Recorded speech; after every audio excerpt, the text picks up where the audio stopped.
सो hey guys, स्वागत है आप सभी का एक और नई वीडियो में।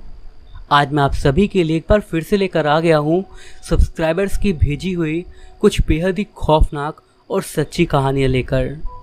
अगर आप मेरे चैनल पर नए हों तो मेक श्योर कि आप इसे सब्सक्राइब कर दें, क्योंकि मैं आपके लिए ऐसी स्टोरीज लेकर आता रहता हूँ। इसके अलावा अगर आपको अपने साथ घटी कोई घटना मुझे बतानी हो तो आप उसे भेज सकते हो स्क्रीन पर दिख रही मेरे इंस्टाग्राम आईडी पर। आपकी स्टोरी सुनाने में मुझे बहुत ही खुशी होगी। इसी के साथ हम बढ़ते हैं आज की अपनी फर्स्ट स्टोरी की तरफ। यह घटना अथर्व नाम के एक लड़के की है, जिसे मैं अच्छे खासे समय से जानता था। उसके साथ काफ़ी ज़्यादा अजीबोगरीब एक्सपीरियंस हुए उसकी लाइफ में। उसकी इन्हीं सब घटनाओं को अब मैं आपको उसी के शब्दों में बताता हूँ। मेरा नाम अथर्व त्रिपाठी है और मैं बेंगलोर से हूँ। यहाँ पर मैं अभी एज ए वेब डेवलपर की जॉब कर रहा हूँ। ऐसा नहीं है कि मैं यहीं से हूँ, बट 2018 से मैं पुणे से जॉब स्विच करके बेंगलोर की इस कंपनी को ज्वाइन करा था। रीज़न सिंपल था, यहाँ पर पे ज़्यादा था। यहाँ पर आने का स्टार्टिंग में कुछ दिनों के लिए मैं अपने दोस्त के पास ही रहा। मेरा दोस्त उसी कंपनी में HR की जॉब करता था। जब मुझे वहाँ पर आए हुए थोड़ा टाइम हो गया, उसके बाद मैं अपने लिए एक अपार्टमेंट ढूंढने लगा। काफ़ी सर्च करने के बाद मुझे जाकर एक अपार्टमेंट पसंद आया, बट जब मुझे उसके रेट पता लगे तो मैं काफ़ी ज़्यादा हैरान था, क्योंकि वो काफ़ी ज़्यादा था और वो मेरी एक्सपेक्टेशन से भी ज़्यादा था। इसीलिए मैं परेशान हो गया कि मुझे अपार्टमेंट कैसे मिलेगा। जब मेरी ये समस्या मेरे उस ब्रोकर ने देखी जिसने मुझे वो फ्लैट दिखाया था, तो उसने मुझसे कहा कि सर वैसे एक फ्लैट है मेरे पास जिसका रेंट भी कम है और वो फर्निश्ड भी है, बस आपके ऑफिस से थोड़ा दूर पड़ेगा, अप्रॉक्स 3 किलोमीटर। उसकी इस बात को सुनकर मैंने मन ही मन सोचा कि जिस एरिया में फ्लैट खोज रहा हूँ उस एरिया में मेरा रेंट ओवर बजट जा रहा है, तो मेरे पास और कोई ऑप्शन नहीं बच रहा था। तो मैंने उसे हाँ कर दिया और उससे कहा, ठीक है मुझे फ्लैट दिखाओ, आई एम इंटरेस्टेड। ठीक है सर, मैं आपको कल ही वो फ्लैट दिखाता हूँ, ऐसा उस ब्रोकर ने कहा। अगले दिन मैं उस ब्रोकर के साथ उस फ्लैट को देखने गया और वो फ्लैट बिल्डिंग के 10th फ्लोर पे था। सच बताऊँ तो वो बिल्डिंग कुछ क्रीपी सी लग रही थी देखने में। हम लोग लिफ्ट लेकर 10th फ्लोर पर गए। जैसे ही ब्रोकर ने वो फ्लैट का दरवाज़ा खोला, मुझे एकदम से कुछ अजीब सी वाइब्स आई, मानो मुझे अंदर से फील हो रहा था कि वहाँ पर कुछ गलत है और मुझे वहाँ पर अंदर नहीं जाना चाहिए। बट मैंने इस बात को इग्नोर करा और ब्रोकर के साथ अंदर चला गया। वो एक 2 BHK फ्लैट था जिसका रेंट सिर्फ और सिर्फ 11,000 रुपये था। और ये काफ़ी ज़्यादा शॉकिंग बात थी मेरे लिए, क्योंकि बेंगलोर के रेट के हिसाब से ये काफ़ी कम था। बट मुझे लगा कि चलो सस्ते में मिल रहा है, शायद बिल्डिंग पुरानी है इस वजह से। यही सब सोचते हुए मैंने उस फ्लैट को डन कर दिया। लगभग 1 हफ्ते बाद मुझे उस फ्लैट में शिफ्ट होना था, तो कुछ ज़रूरत का सामान खरीदने के लिए अगला 1 हफ्ता तो मेरा यूं ही भाग दौड़ में निकल गया। उसके बाद मैं फाइनली अपने न्यू अपार्टमेंट में शिफ्ट हो गया। सच बताऊं तो मुझे कुछ खास अच्छी वाइब्स वहां पर आ नहीं रही थी। वहां पे शिफ्ट होने के बाद से ही मुझे ऐसा लगने लगा था मानो एक अलग तरह की घुटन मुझे हो रही हो। हर वक्त मुझे ऐसा लगने लगा था कि कोई मुझे देख रहा है। फिर एक रात डिनर करने के बाद मैं लैपटॉप पर अपना काम कर रहा था और उसी टाइम पर मुझे एक बहुत ही गंदी स्मेल आई, ऐसी मानो कोई चूहा मर गया हो या फिर कहीं पर मांस सड़ रहा हो। वो स्मेल मुझे बर्दाश्त भी नहीं हो पा रही थी। मैं उठकर ये देखने लगा कि वो स्मेल आखिर कहाँ से आ रही है। मैंने पूरा अपार्टमेंट छान मारा, पर मुझे कोई भी ऐसी जगह नहीं दिखी या फिर कोई भी ऐसी चीज नहीं दिखी जहां से वो स्मेल आ रही हो। 15-20 मिनट तक मैं स्मेल के मारे बहुत ज्यादा परेशान रहा और उसके बाद वो खुद ही कहीं गायब हो गई। ये वहां पर मेरा पहला एक अजीब सा इंसिडेंट था। अब धीरे धीरे मुझे वहां पर रहते हुए 3 महीने हो गए थे। मैं नोटिस कर रहा था कि मेरी लाइफ में कुछ ना कुछ प्रॉब्लम्स होने लगी थी, छोटी बड़ी हर तरह की। इस चीज का एग्जाम्पल मैं आपको इस तरीके से दे सकता हूँ कि अब मैं जब भी ऑफिस निकलने के लिए अपनी बाइक के पास जाता था तो मुझे अपनी बाइक का टायर पंचर मिलता था, या तो फिर ऑफिस में कुछ ना कुछ बुरा होता और मुझे बॉस की डांट पड़ती। बेसिकली मेरे साथ रोज कुछ ना कुछ उल्टा सीधा होने लगा था। आप लोग शायद सोच रहे होंगे कि इसमें पैरानॉर्मल क्या है या फिर इसमें अजीब क्या है। और हाँ, इस पॉइंट तक मैं भी आपको इस बात पे नहीं कहता, बट इन सारे इंसिडेंट्स के बाद मुझे लगने लगा था कि कहीं पर कुछ ना कुछ तो गलत हो रहा है। धीरे धीरे मैं काफ़ी ज़्यादा परेशान रहने लगा था। अब मुझे एक पॉइंट पर ऐसा लगने लगा था कि मेरी लाइफ का कोई मतलब ही नहीं है और मैं काफ़ी ज़्यादा मानो अपनी लाइफ से भटक सा गया था। ऐसा लगने लगा था कि मेरी लाइफ एक लूप में आकर बस अटक गई है और आगे बढ़ ही नहीं पा रही। धीरे धीरे मैं फ्रस्ट्रेटेड फील करने लगा था। हमेशा मुझे अपने अपार्टमेंट में कुछ देर के लिए मीट के सड़ने की स्मेल आती और थोड़ी देर बाद वो स्मेल अपने आप ही गायब हो जाती। फिर एक दिन मैं किचन में काम कर रहा था और मैंने ऊपर एक कपबोर्ड खोला कुछ सामान निकालने के लिए। वहाँ पर उसके साइड में एक और कपबोर्ड था और मैंने उसे वहाँ पर तब पहली बार खोला था। और जैसे ही मैंने वो कपबोर्ड ओपन किया तब मेरे होश उड़ गए।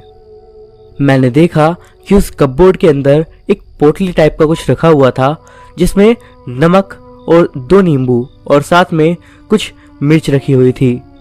और उन्हीं के अंदर से इतनी सड़ी हुई बदबू आ रही थी कि मैं उसको एक्सप्लेन भी नहीं कर सकता। उस बदबू की वजह से मुझे एकदम से चक्कर आने लगे थे। मैंने फटाफट से उस पोटली को विंडो से बाहर फेंक दिया। उस दिन फिर जब मैं रात में अपने घर पर बेड पर लेटा हुआ था तब मुझे अचानक से ही अपने बगल वाले रूम में किसी के फुसफुसाने की आवाज़ सुनाई दी। मैं एकदम से उठकर बैठ गया और अपने रूम के दरवाजे पर कान लगा के सुनने लगा। वो आवाज़ मुझे एक आदमी की लग रही थी जो कि कुछ तो बड़बड़ा रहा था, पर अजीब बात यह थी कि वो एक अननोन सी लैंग्वेज थी। मुझे वो समझ में नहीं आ रहा था कि वो क्या बोल रहा है। मैं ये सब सुनकर काफ़ी ज़्यादा डर गया और मैंने एक कोने में रखा एक डंडा उठा लिया। इसके बाद भगवान का नाम लेते हुए मैं उस रूम की ओर बढ़ने लगा। मैंने रूम का गेट खोला और जैसे ही मैं अंदर गया मैं काफ़ी ज़्यादा हैरान हुआ क्योंकि वहाँ पर अंदर कुछ भी नहीं था। लिटरली वहाँ पर कोई नहीं था, बट मुझे साफ साफ वहीं से आवाज़ें आ रही थी और मुझे पक्का यकीन था कि मेरे को वो आवाज़ें वहीं से आई हैं। उस रात को मैं बिस्तर पर लेटा था ज़रूर, पर सो नहीं पाया क्योंकि रात भर मुझे ऐसा लगता रहा कि कोई मुझे देख रहा है। जब मैं सुबह उठा तो मैंने आईने में अपने आप को देखा और मैं काफ़ी ज़्यादा हैरान था क्योंकि मेरी आंखों के नीचे एक ही रात में पता नहीं कैसे डार्क स्पॉट्स आ गए थे। मेरा चेहरा देखने में ऐसा लग रहा था जैसे मैं मानो महीनों से सोया ही नहीं हूँ और मेरे शरीर में एकदम ताकत ही नहीं बची थी। मैं काफ़ी ज़्यादा थकान फील कर रहा था। अब धीरे धीरे हालत ये थी कि हर रोज़ मेरे साथ कुछ न कुछ पैरानॉर्मल ज़रूर होता। मैं धीरे धीरे इन सब चीज़ों से काफ़ी ज़्यादा डरने लगा था। सबसे अजीब बात तो ये थी कि मैं जब भी अपना अपार्टमेंट बदलने का सोचता था तो मेरी लाइफ में कुछ ना कुछ ऐसा हो जाता था जिससे मुझे शिफ्टिंग का प्लान कैंसिल करना पड़ता था। फिर एक दिन मेरे पापा ने मुझे बताया कि वो लोग मुझसे मिलने के लिए आ रहे हैं। ये बात सुनकर मैं काफ़ी ज़्यादा खुश हो गया था।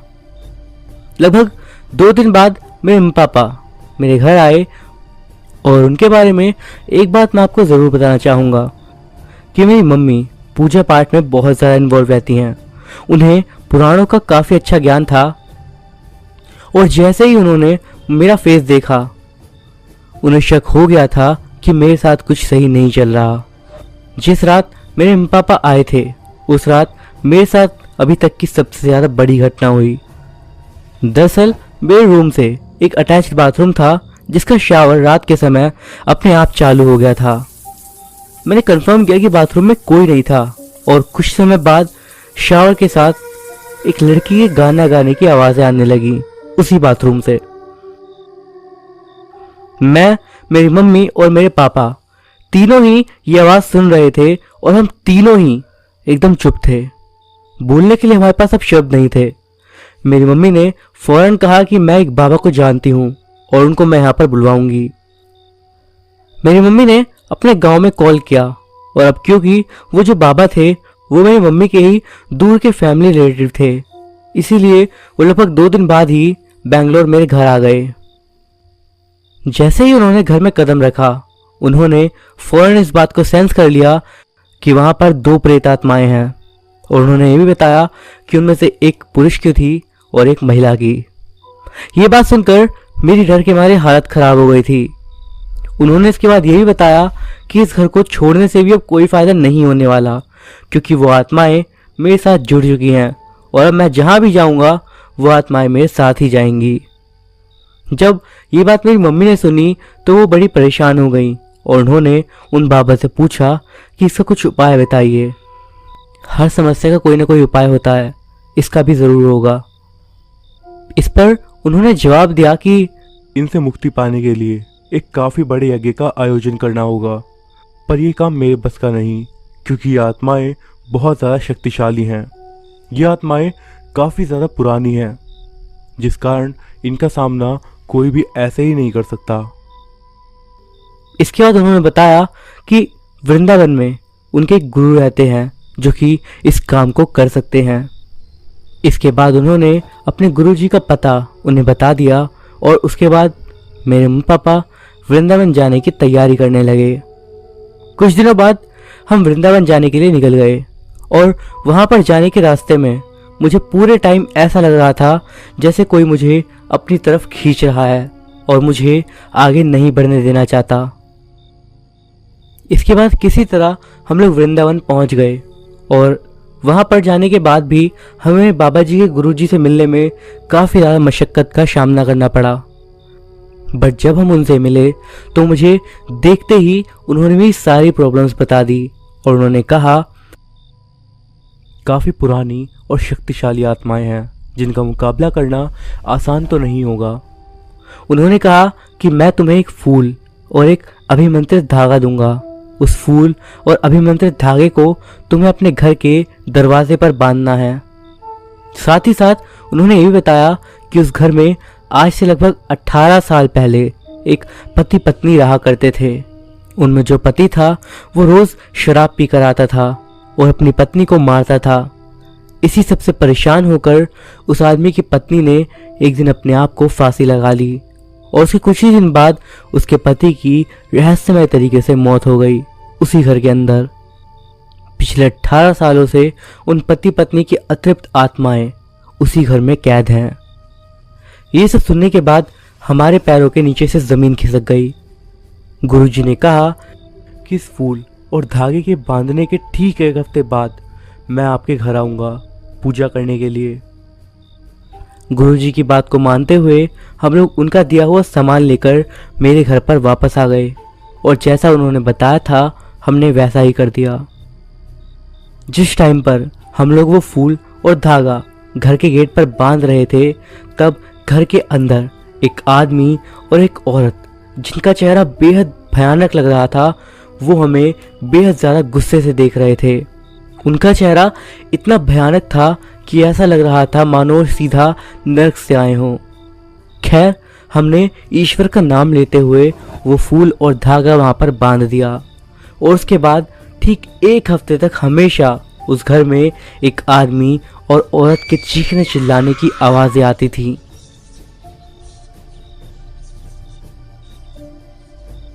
ठीक 1 हफ्ते के बाद गुरुजी वृंदावन से वहां पर आए और उन्होंने पूजा करके उन दोनों ही आत्माओं को एक शीशे की बोतल में कैद कर दिया। इसके बाद उन्होंने उस बोतल को हमें सौंपते हुए कहा, बिहार के गया में प्रेतशिला नामक स्थान है, उस बोतल को हमें वहीं फेंक कर आना है। और एक बात ध्यान रखना, वहाँ पर जाने के बाद जब तुम उस बोतल को वहाँ पर फेंक दो तब पीछे मुड़कर मत देखना। हमने उनकी बात मान ली। गुरुजी ने हमें सावधान किया था कि जैसे ही हम लोग बोतल फेंककर पीछे मुड़कर वापस आएंगे तो हमें लगेगा जैसे कि हमारा कोई अपना हमें पुकार रहा हो। और हुआ भी ठीक ऐसा ही।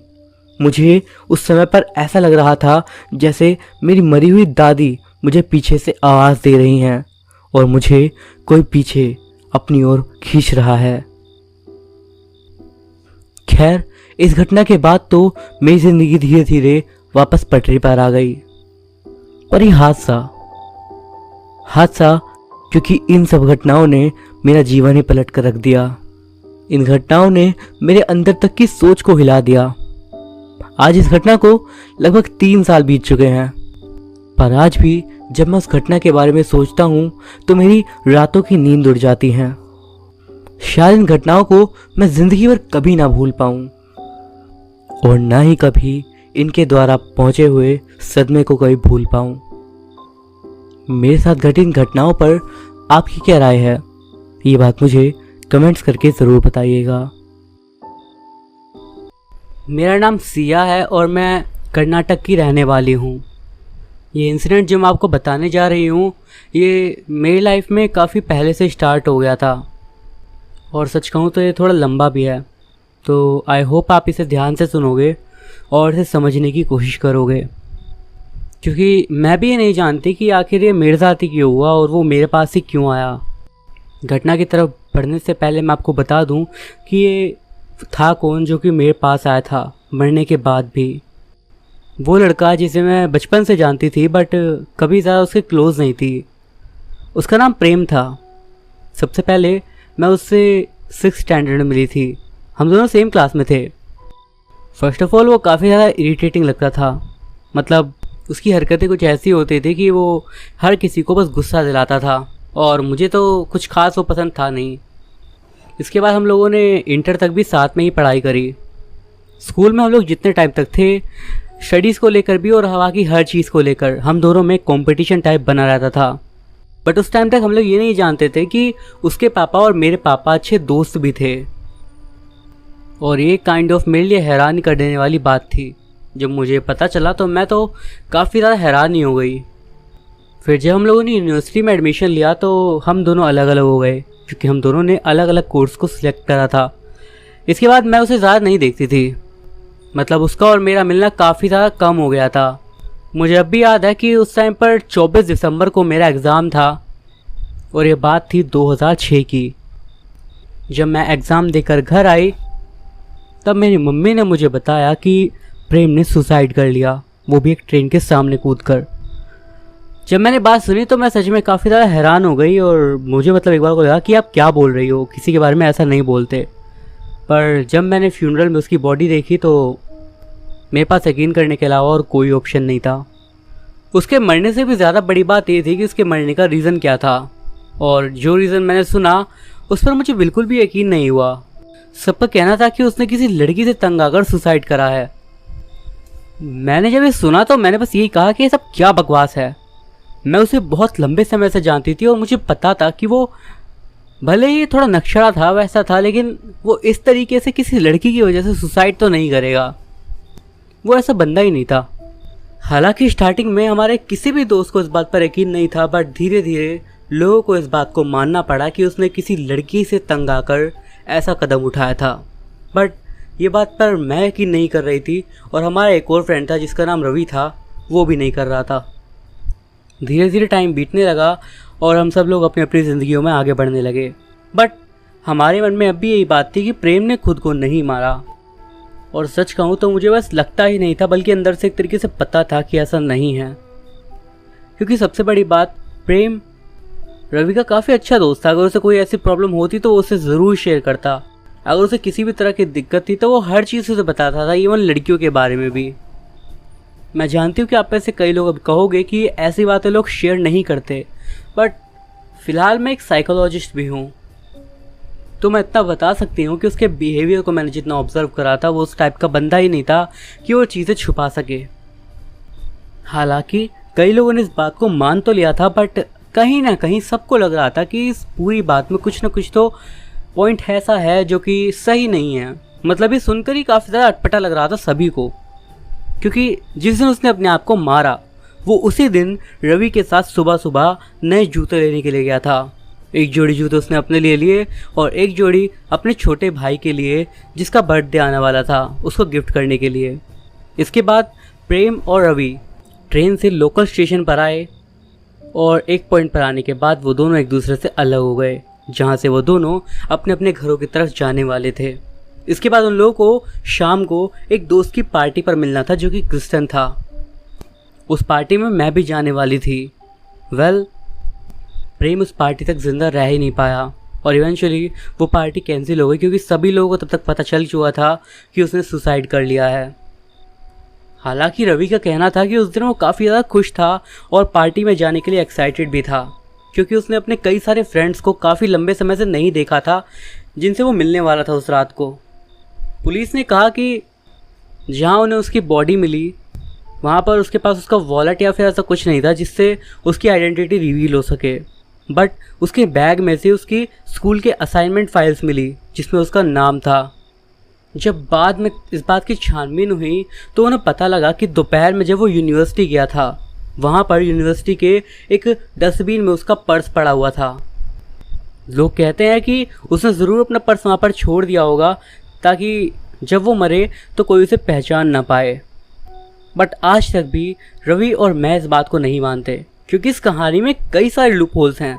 सबसे पहली बात, अगर प्रेम चाहता कि पुलिस उसके बारे में पता ना लगा पाए तो वो बस अपना वॉलेट वहाँ पर क्यों फेंकता, अपने स्कूल असाइनमेंट के पेपर्स क्यों नहीं, क्योंकि उसमें भी तो उनका नाम था और उसका एड्रेस भी था, इवन एक घर का फ़ोन नंबर भी। इसके अलावा उसने जहाँ से शूज़ लिए थे उसके पास वहाँ का भी बिल था जिसके ऊपर भी उसकी इन्फॉर्मेशन लिखी हुई थी, तो उसने वो रिसीट भी क्यों नहीं फेंक दी। और उस कहानी का सबसे बड़ा लूप होल, रवि का कहना था कि यूनिवर्सिटी वो उसके साथ गया था, उसके बाद वो उसके साथ इवन हमारे लोकल स्टेशन तक भी आया था जब उसके बाद वो लोग अलग हुए। तो यानी कि अगर स्टोरी पर बिलीव करा जाता तो उसका मतलब ये था कि जब रवि वहाँ से अकेला जाने लगा उसके बाद प्रेम वापस से यूनिवर्सिटी गया और वहाँ पर उसने अपना पर्स फेंका। उसके बाद वो वापस आया और स्टेशन पर आकर उसने एक ट्रेन के सामने कूद कर अपनी जान दे दी, जो कि एक काफ़ी ज़्यादा स्टूपिड सी स्टोरी लगती है। कम से कम मुझे नहीं लगता कि अगर किसी बंदे का माइंड एक अच्छी स्टेट में नहीं होगा तो वो किसी पार्टी में जाने के लिए खुश होगा या फिर अपने लिए नए जूते खरीदेगा। सिंपली वो इतना ज़्यादा नहीं कर सकता था। ये सारी घटना मैंने आपको इसलिए बताई ताकि मैं आपको वो बता सकूं जो 10 साल के बाद हुआ। 24 दिसंबर 2016 यही वो दिन था जब मैंने सबसे पहले उसे देखा इस बार। हालांकि डेट मुझे वैसे इसलिए याद है क्योंकि क्रिसमस ईव थी और उसकी डेथ भी क्रिसमस ईव पर ही हुई थी। लेकिन सच कहूँ तो उस दिन मेरे माइंड में उसके बारे में कोई थॉट्स नहीं थे। मुझे इवन याद तक नहीं था कि वो उसी दिन 10 साल पहले मरा था। हालांकि ये बात थी कि उस दिन मुझे शाम से ही अजीब सा फील हो रहा था। जब मैं अपने हॉस्पिटल से वापस आ रही थी इवन उस टाइम भी मुझे कुछ अजीब सा लग रहा था, काइंड ऑफ कि कुछ ना कुछ गलत है। हालांकि उस टाइम पर मैं किसी और बात को लेकर भी थोड़ा स्ट्रेस में थी, इसी वजह से मैं कुछ मेडिकेशंस ले रही थी। इसलिए मैंने अपनी मेडिकेशंस ली और जैसे ही अब मैं बेड पर लेटी तो मुझे गहरी नींद आ गई और मैं तुरंत ही सो गई। और जब मुझे प्रेम दिखाई दिया उस टाइम पर मैं पूरी तरीके से सो भी नहीं रही थी। मान लो बस मेरी आंखें बंद थी, बट एक तरीके से मुझे पता था कि मैं एक्चुअली में सोई नहीं थी। मुझे नहीं याद कि मुझे सोए हुए कितना टाइम हुआ था जब मैंने प्रेम को देखा। मैंने उसके फेस को देखा जो कि अब भी बिल्कुल वैसा ही था जैसा कि आज से 10 साल पहले था। वो बिल्कुल उसी तरीके से अपनी अजीब सी स्माइल के साथ मुझे देख रहा था जिसे देखकर मुझे उसे थप्पड़ लगाने का मन करता था। जैसे कि वो था अपनी फितरत के मुताबिक उसने मुझे देखकर कुछ मजाक की बात कही। मुझे अब भी याद है कि उसने मुझसे क्या कहा था, अब भी नाटक कर रही हो कि तुम बहुत ज़्यादा सीधी लड़की हो, है ना। मैं बस उस पर चिल्ला दी और मैंने उसे कहा कि तुम अपना मुंह बंद रखो और तुम्हें मुझसे बात करने की बिल्कुल भी ज़रूरत नहीं है क्योंकि तुमने अपने आप को मार कर एक बेकार सी लड़की के लिए न जाने कितने लोगों का दिल तोड़ दिया है। जब मैंने ये बात बोली तो उसका मुंह एकदम से लटक गया और वो मानो उदास सा हो गया। उसने बस इतना कहा कि वो जानबूझकर नहीं मरा, ये मेरे साथ नहीं होना चाहिए था, पर ये हो गया और कोई इसके लिए कुछ नहीं कर सकता।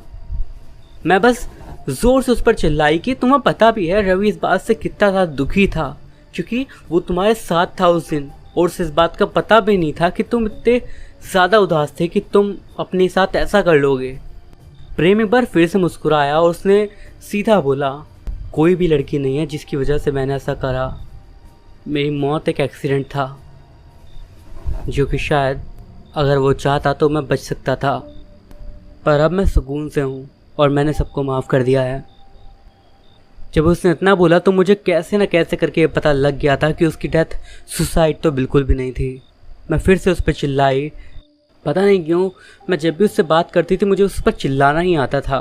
मैंने उससे बोला कि जाओ अपनी शांति में जहाँ तुम्हें सुकून मिल रहा हो, क्योंकि तुम्हें इस तरीके से आने का कोई भी हक नहीं है जब तुम अपनी फैमिली, अपने पापा को इतना ज़्यादा दुख दिया है। दरअसल प्रेम का एक बड़ा भाई था और उसकी 2 बहनें भी थी। मैंने उसे बताया कि तुम्हारे पापा की हालत कितनी ज़्यादा ख़राब हो गई थी तुम्हारी मौत के बाद। दरअसल उसके पापा को किडनी प्रॉब्लम्स थी, बट वो हमेशा स्ट्रॉन्ग आदमी बने रहते थे क्योंकि वो खुश थे कि उनका बेटा एक्चुअल में पढ़ाई कर रहा है और अपना करियर बनाना जा रहा है। दरअसल प्रेम के जो बड़े भाई बहन थे वो पढ़ाई में अच्छे तो थे और उनके ग्रेड्स भी अच्छे आते थे, बट एक टाइम के बाद या तो उन्होंने यूनिवर्सिटी ज्वाइन ही नहीं करी या फिर करते करते ही बीच में अपनी डिग्री को छोड़ दिया, जिसकी वजह से उनके पेरेंट्स ने जब उन पर गुस्सा करा तो वो उसके बाद अपने घर को ही छोड़कर वहाँ से चले गए और वो लोग बस अकेले ही रहते थे।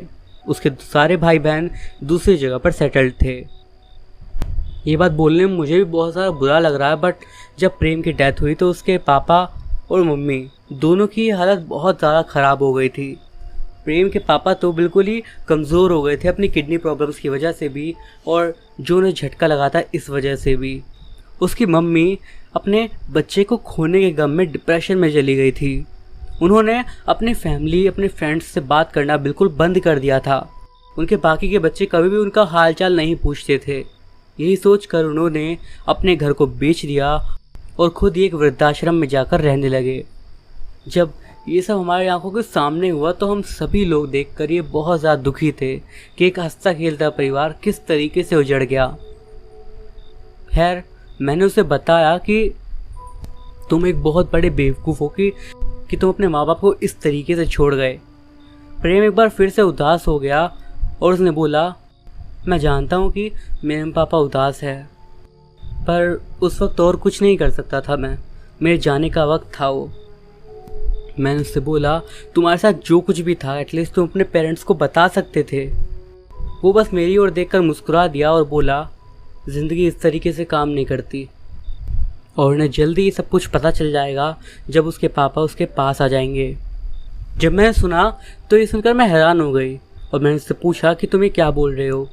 उसने कहा कि पापा बहुत ज़्यादा दुखी हैं और कुछ टाइम के बाद वो मेरे पास आने वाले हैं। हालांकि ये सुनकर मुझे उसके पापा के लिए बहुत ज़्यादा बुरा लगा, पर मैं नहीं जानती थी कि मुझे क्या करना है। प्रेम ने शायद मेरा मन पढ़ लिया या फिर कुछ भी, पर उसने कहा कि पता है तुम्हें एक बात, मेरे पेरेंट्स सोचते थे कि तुम्हारी और मेरी शादी हो सकती है। इस बात को सुनकर मेरे फेस पर हल्की सी स्माइल आ गई। ये सोच के नहीं कि मेरी उससे शादी हो सकती थी, बल्कि ये सोच के कि ऐसा कभी नहीं हो सकता था। और उसने बोला कि यही वो रीज़न था कि वो उसके पास आया है, क्योंकि वो चाहता था कि जब उसके पापा उसके पास चले जाएं तो मैं उसकी मम्मी के पास जाऊं और उन्हें चुप कराऊं और उन्हें सहारा दूं। प्रेम ने कुछ और ऐसी बातें बताई जो कि वो अपनी मम्मी तक पहुंचाना चाहता था और उसके बाद वो चला गया। जब मेरी आँख खुली तो मैंने देखा कि मेरी मम्मी मेरे सामने थी और मुझे ज़ोर ज़ोर से उठा रही थी। उन्होंने बोला कि सुबह के 6 बज गए हैं और अलार्म काफ़ी देर से बज रहा है, मैं उठ क्यों नहीं रही। मैं उठी और मेरे सिर में काफ़ी तेज़ दर्द हो रहा था। मुझे सुबह सुबह जल्दी कुछ मीटिंग्स में जाना था जिसके लिए मुझे जल्दी निकलना था। इसी वजह से मैं अपनी माइग्रेन की दवाई नहीं ले पाई और मैंने कुछ एस्पिरिन ले ली। एनीवेज, जाने से पहले जब मेरी मम्मी ने मुझे नाश्ता दिया तो मैंने उन्हें अपने सपने के बारे में बताया और उनसे बोला कि अगर वो प्रेम के पेरेंट्स के बारे में पता कर सकती हैं कि वो कहाँ हैं तो मैं उनसे मिलना चाहूँगी। मम्मी ने बोला कि वो कोशिश करेंगी और उन्होंने एक और बात बोली, अगर किसी को जाना होगा तो वो चला जाएगा। वो इस बात को लेकर मतलब ही नहीं बन रही थी, बल्कि वो जानती थी कि मैं थोड़ी ज़्यादा इमोशनल हो जाती हूँ और किसी बात से बहुत जल्दी हर्ट हो जाती हूँ। उन्होंने उसके बाद ये भी बोला कि वो भी काफ़ी समय से प्रेम के पापा के बारे में सोच रही थी कि वो आखिर किस हाल में होंगे। 24 दिसंबर के बाद मुझे प्रेम फ़िलहाल दोबारा तो नहीं दिखा, बट उसके बाद मुझे हमेशा ऐसा लगता रहता कि वो मेरे कहीं आसपास ही है, मतलब उसकी प्रेजेंस मैं फील कर पाती थी। इस बात को कुछ दिन बीत गए और फिर 1 जनवरी को सुबह सुबह जब हम सभी लोग बैठकर नाश्ता कर रहे थे तो एक कॉल आई। ये कॉल मेरी बुआ जी की थी और उन्होंने बताया कि प्रेम के पापा मर चुके हैं उनका किडनी फेलियर हो गया था।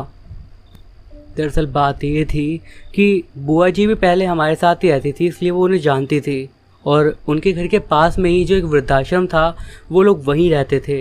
ये बात उन्होंने बाद में बताई थी। वो इस बात को पहले से जानती थी, बट वो ये बात बता के हम लोगों को परेशान नहीं करना चाहती थी। जब मैंने बात सुनी तो पता नहीं क्यों बट मैं इतनी बुरी तरीके से अंदर से हिल गई कि मैं मानो खुद भी अपना हाथ काट के सुसाइड करने वाली थी। मेरी कज़न ज्योति ने मुझे पकड़ लिया और मुझे रोक लिया। ज्योति इन सब चीज़ों पे ऑलरेडी बिलीव करती थी क्योंकि उसके साथ भी पहले काफ़ी सारी चीज़ें हो चुकी थी जो कि पैरानॉर्मल थी। इनफैक्ट कई बार वो ऐसा करती थी कि उसे स्पिरिट्स दिखती तो नहीं थी बट वो उन्हें फील कर पाती थी। और उसने ये भी बोला कि उसे यहाँ पे आने के बाद से ही लग रहा था कि यहाँ पर कुछ तो है। तब मैंने बोला कि ये प्रेमी है और वो पिछले 1 हफ्ते से यहीं पर है।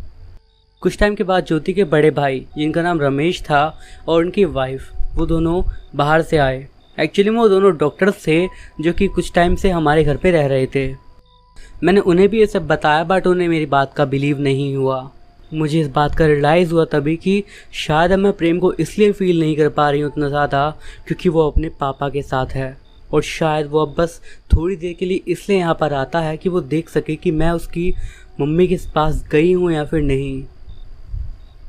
मैं फ्यूनरल में जाना कभी भी पसंद नहीं करती थी क्योंकि ये बहुत ज़्यादा दुखी कर देने वाला समय होता था किसी भी फैमिली के लिए, बट मेरा इस बार वहाँ पर जाना बहुत ज़रूरी था। इवन जब तक प्रेम ज़िंदा भी था, जब भी उसकी मम्मी मुझे बुलाती थी मैं ज़रूर उनके पास जाती थी और उनके किसी भी काम में हेल्प करती थी। वो मुझे अपनी बेटी की तरह ही मानती थी। हम सभी लोग फ्यूनरल में गए और जब फ्यूनरल हो गया तो उसके बाद हम उसकी मम्मी से मिलने के लिए गए। थोड़ी देर के बाद जब मुझे टाइम मिला तो मैं प्रेम की मम्मी के साथ एक रूम में गई और मैंने उन्हें वो सारी बात बताई जो कि प्रेम ने मुझे बताई थी। हालांकि मुझे पता था कि सबका अंत काफ़ी ज़्यादा दुखी होने वाला है। अंत में सभी लोग रोने लगे जब उन्हें पता लगा कि आखिर हुआ क्या था। हालांकि मैं प्रेम के भाई और बहनों को बचपन से जानती थी, पर मुझे नहीं पता कि उसकी जो बहन थी वो मुझे किस वजह से नापसंद करती थी और वो मुझे देखते ही एक बार फिर से चिल्लाने लगी कि मैंने उसकी मम्मी को क्यों रुलाया और बाकी सबको भी। उसकी मम्मी अब ज़ोर से उस पर ही चिल्लाई कि मुझसे इस तरीके से वो बात ना करे। उन्होंने बोला कि मैं रो रही हूँ क्योंकि मैं जानती हूँ कि मेरे पति अब कम से कम दर्द में नहीं हैं और अब उनका बेटा उनके साथ है और वो अब हमेशा साथ रहेंगे। उस रात जब मैं सोई तो मैंने प्रेम और उसके पापा दोनों को देखा और उस बार वो दोनों ही मेरे को शुक्रिया करने आए थे कि मैंने उनकी बोली हुई बात को पूरा कर दिया। मैंने उन्हें बस इतना बोला कि काश इस सबका अंत कुछ अच्छा होता। मैं उनसे और भी कुछ पूछना चाहती थी पर मैं कुछ नहीं पूछ पाई और वो लोग चले गए। मैं बस यही सोचती थी, जैसे कि मैंने आपसे शुरू में बोला, मैं नहीं जानती कि ये मेरे साथ ही क्यों हुआ। मेरे साथ पास में कई सारे पैरानॉर्मल एक्सपीरियंस हो चुके हैं और मैंने कई लोगों की इस तरीके से मदद करी है, पर इस पर्टिकुलर केस में मैं ही क्यों। मैं जानती हूँ कि मैं उसके परिवार को बचपन से जानती थी बट मैं कभी भी प्रेम से उतने क्लोज़ नहीं थी। इनफैक्ट हम दोनों हमेशा ही लड़ते थे। बस बात ये थी कि जब मैं छोटी थी तो उसकी मम्मी से मेरी बहुत अच्छी बनती थी और उसके पापा से भी। बट 2 चीज़ थी जो कि अब भी मेरे माइंड में आती हैं जो कि उस टाइम पर समझ में नहीं आई थी।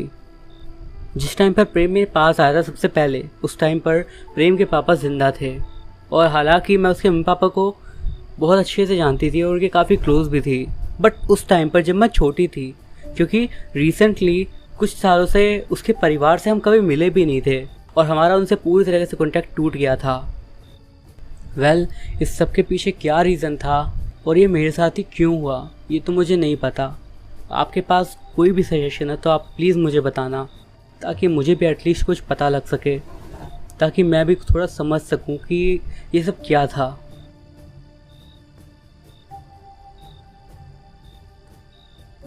ये घटना जो मैंने अपने आंखों के सामने होती हुई देखी थी ये आज से लगभग 4 साल पहले की है।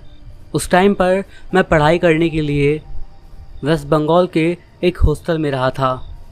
अभी मुझे वहाँ पर गए हुए लगभग यही कोई 3-4 दिन हुए होंगे और रात का वक्त था। ये बात 2010 की है। उस टाइम पर हम लोग जब रात में बोर हो जाया करते थे तो गार्ड से थोड़ी बात वगैरह करके हम हॉस्टल से बाहर निकल जाते थे घूमने के लिए। मेरे फ्रेंड्स ने उसका चलने के लिए मना कर दिया था तो मैं अकेला ही खाना खाने के बाद टहलने के लिए चला गया था। जब मैं नज़दीकी एक एरिया में गया तो मैंने वहाँ पर देखा कि सभी लोग, आसपास के जितने भी लोग वहाँ पर थे, वो किसी चीज़ को जला रहे थे जिसका धुआं हर तरफ उड़ रहा था। जब मैं ये देखा तो मैं थोड़ा कंफ्यूज सा हुआ और मैंने फिर अपने पास में बैठी एक बूढ़ी औरत को देखा जो कि वही काम कर रही थी जो कि बाकी सब कर रहे थे। जब मैंने ऐसा करते हुए उसे देखा तो मैं थोड़ा नज़दीक से देखने के लिए उनकी तरफ जाने लगा। तब मैं थोड़ा उनके जब नज़दीक गया तो मैंने देखा कि उनके हाथ में चप्पल थी और वो किसी चीज़ को काफ़ी तेज़ तेज़ मार रही थी। मुझे उसी टाइम पर कुछ अजीब सा फील हो गया और मैं वहीं रुक गया और बस थोड़ा उचक कर देखने लगा कि आखिर वो क्या कर रही थी।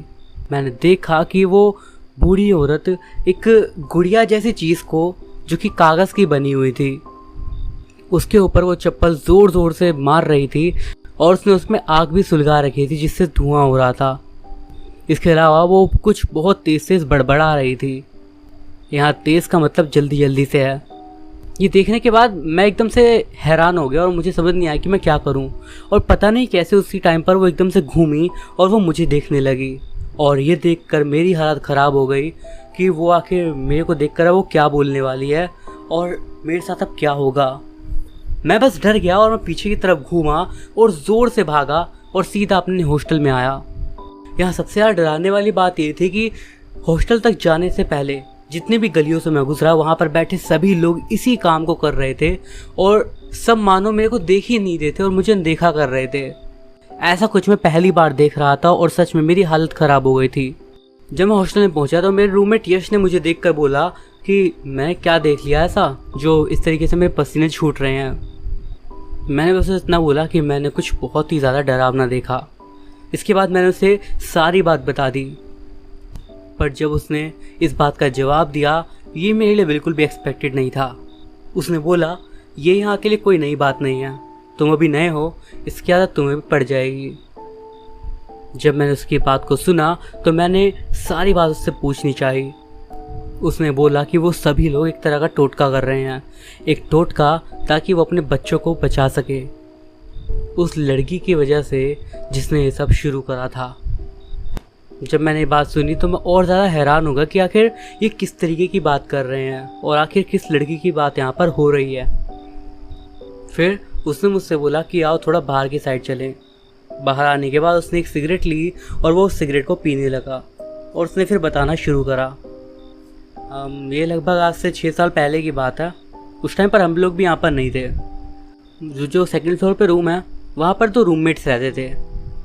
उनमें से एक वहाँ पर तो उस टाइम पर सफाई कर रहा था और तब उनमें से दूसरा बंदा वहाँ पर आया जिसका नाम जैन था। जैन को देखकर भुवन बोला क्या हो गया, क्यों तेरा मुँह इतना लटका पड़ा है। बट उस दिन जैन का मूड कुछ अलग ही था और वो कुछ भी ना बोलते हुए सीधा अपने बेड पर जाकर लेट गया। इवन भुवन ने उससे बोलने की कोशिश भी करी बट उसने उसकी बात का कोई जवाब नहीं दिया और उसने बस एक बार गुस्से में बोला मेरे से बोलने की ज़रूरत नहीं है। उसने इस तरीके से बोला कि उसकी भी हालत ख़राब हो गई और वो चुपचाप साइड में हो गया। थोड़ी देर बाद उनके साइड में रहने वाले रूममेट्स भी वहाँ पर आ गए और वो तीनों वापस बात करने लगे और जैन बेड पर लेटा हुआ था। तब एकदम से जैन ज़ोर से चिल्लाया। वो तीनों भी एकदम से उसकी तरफ देखने लगे और उन्होंने देखा कि जैन अपने बालों को ज़ोर ज़ोर से खींच रहा है और बहुत ज़्यादा दर्द में चिल्ला रहा है। उसे देखकर ऐसा लग रहा था कि उसके सर पे कोई बहुत तेज़ वार कर रहा हो किसी चीज़ से। वहाँ पर मौजूद सभी लोग बहुत ज़्यादा शॉक्ड रह गए। तब उन लोगों ने अपनी आंखों से देखा कि उसके सर में धीरे धीरे कुछ छेद टाइप के होने लगे जिनमें से धीरे धीरे खून निकलने लगा। ये देखकर उन सभी की हालत बहुत ज़्यादा ख़राब हो गई।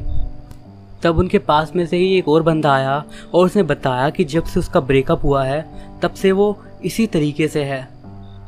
उसकी गर्लफ्रेंड शिवानी नाम की एक लड़की थी जो कि वहीं की लोकल लड़की थी और वो उससे अक्सर मिलने जाता रहता था। वो पास ही के गर्ल्स हॉस्टल में रहती थी। जब उसके रूममेट्स को इस बारे में पता लगा तो उन्होंने सोचा कि वो उसके पास जाकर उससे एक बार बात करने की कोशिश करते हैं कि वो उससे बात कर ले। यही सोच के जैन के 2 दोस्त उस लड़की के पास उससे मिलने के लिए गए बट जब वो उसके हॉस्टल के पास पहुँचे और जो उन्होंने वहाँ पर देखा उनके होश उड़ गए। उन्हें पता चला कि उसकी रूममेट वहाँ पर नहीं थी और वो उस टाइम पर वहाँ पर अकेले रह रही थी। जब वो उसके रूम के पास गए तो उन्होंने देखा कि उसका गेट थोड़ा सा खुला हुआ था। वो उसके गेट पर थोड़ा नॉक करने ही वाले थे, बट इससे पहले उनकी नज़र दरवाजे में मौजूद एक छोटे से छेद पर गई जिससे वो अंदर देख पा रहे थे। जब वो उसके रूम में जा रहे थे तो उसकी फ्रेंड भी उससे मिली थी और उसने बताया था कि वो पूरे दिन बस अपने रूम में ही रहती है और क्लासेस भी नहीं लेती। जब उन्होंने उस लड़की के रूम में झांका तो उन्होंने देखा कि वो अपने बेड पर बैठी हुई थी और ज़ोर ज़ोर से आगे पीछे हिल रही थी।